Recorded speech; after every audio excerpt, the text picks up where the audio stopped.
काकासाहेब बर्वे येथे भारतीय बौद्ध महासभा यांच्या वतीने भव्य श्रामणेर शिबिर। धुळे शहरातील काकासाहेब बर्वे छात्रालय येथे the Buddhist society of India भारतीय बौद्ध महासंघ यांच्या वतीने भव्य श्रामणेर शिबिराचे आयोजन करण्यात आलेले आहे। हे शिबिर मे 12 ते मे 21 पर्यंत सुरू राहणार आहे। आज या शिबिराचा चौथा दिवस असून या शिबिरात 19 श्रामणेर सहभागी झाले आहे। बुद्ध पौर्णिमेला शिबिराची सुरुवात झालेली आहे। 10 दिवस शिबिर सुरू राहणार आहे। शिबिरात 2 महाथेरो श्रामणेरांना बौद्ध धर्माविषयी तसेच बाबासाहेबांचे विचार मार्गदर्शन करण्यात येत आहे, अशी माहिती सामाजिक कार्यकर्ते तथा संविधान संरक्षण समितीचे प्रमुख हरिश्चंद्र लोंढे यांनी दिली आहे।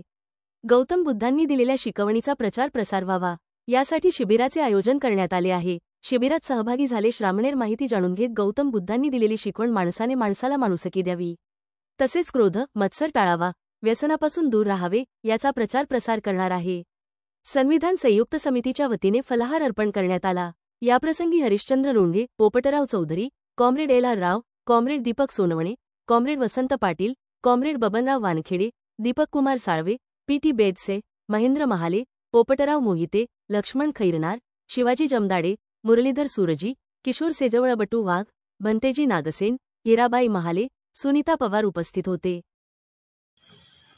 जगाला शांतीचा संदेश देणारे महाकरुणिक विश्वभूषण तथागत भगवान गौतम बुद्ध यांच्या 2557वी जयंतीनिमित्त भारतीय बौद्ध महासभा धुळे यांनी 10 दिवसाचं सामनेर शिबिर या ठिकाणी लावलेलं आहे।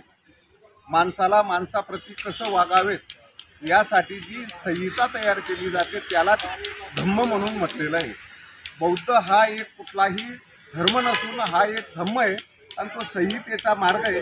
माणसाने कशा स्वरूपाचे जगलं पाहिजे, पाप करू नये, व्यभिचार करू नये, खोटे बोलू नये, नशापाणी करू नये, दुसऱ्याला लुबाडू नये, प्राणी हत्या करू नये, या पंचशिलाच्या आधारावर गौतम बुद्धांनी धम्म दिलेला आहे आणि त्याचं प्रचार प्रसार करण्यासाठी या ठिकाणी भारतीय बौद्ध महासभे यांनी सामनेर शिबिर लावलेलं असून त्या ठिकाणी 20 भंतेजी भिक्खूजी हे आपले त्याला प्रवचन ग्रहण करून ते धम्माचा प्रचार करणार आहेत।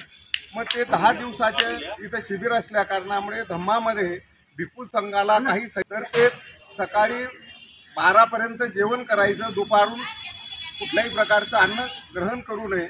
त्यांनी संध्याकाळी फक्त मिळेल तोच फलाहार, जो कोणी दान देईल त्याच्यातूनच फक्त फलाहार घ्यायचा। म्हणून आम्ही संविधान संरक्षण समितीच्या वतीने या ठिकाणी आमची कॉन्ट्री करून सहभाग करून आम्ही त्यांना फलाहार वाटप करण्याचे या ठिकाणी आम्ही योजलेलं होतं।